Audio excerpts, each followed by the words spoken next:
Eleanor to have to catch any strays if I brought up XRP and Ripple today. This story, man, is a real head scratcher, and I just want to bring it up because it's worth discussing. Yeah. Wall Street hedge, big crypto bet, and 500 million Ripple deal. So obviously, this was the darling of the news cycle not so long ago, that Ripple had raised $500 million at a $40 billion valuation from big names like Citadel and Fortress. And obviously, and rightfully, they paraded this around as we have a very high valuation from the most reputable investors possible in the world. Well, the deals, the details of the deal came out.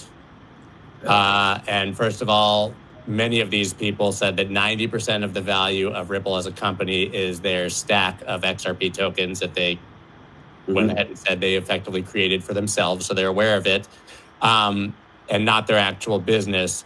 But also, this deal was a guaranteed 10% yearly investment minimum floor with 25% upside with certain conditions, and all of the benefits of being first to exit in either bankruptcy or any sort of public offering. So the worst downside for these companies was effectively a 10% annual bond for 3 years with unfavorable terms to Ripple that had to be 25% if they wanted to take any of this back. Yeah, it really was an investment. It's a structured product. Nothing against Ripple or XRP, anything, because you have to say that, even though they're going to still get mad. But this was basically like a great PR move for Ripple and a great deal for the others, but doesn't really help Ripple tremendously because they had. Well, it actually cost Ripple, right? This is the same book, different page. Go look at the MoneyGram deal. I can't remember. That was 7 years ago or whatever it was, but. And Solana did the same thing with Western Union, right? There was some huge Solana Western Union deal, and it was like Solana paid Western Union, right? Yeah. So I mean, it's like buying an F1 team. It's you just get your logo on the car and drive it around the track fast and act like there's something there. But there's, just like anything, a lot of it's for show. And that the MoneyGram deal, when the lawsuit and all of the filings came out, and you realized that's why MoneyGram's stock went way up and the price of XRP went way down after that announcement, because there was no lockup. There was free money being given to companies in exchange for marketing efforts, basically. And so, why would this be any different? It's just, marketing efforts. Something that's a little bit, it's not necessarily sad. It just is, it's crypto Twitter, right? So right after this was announced, there was a couple, smart people in the space that asked some questions about the monetary values associated with this deal. Laura Shin, the details. Yeah, like Laura Shin was one of them. She's like, wait a minute, this doesn't make sense. Like, how is this, 4 billion, but this is 50? Like, what am I missing here? And the XRP army, literally, like piranhas eating flesh, right?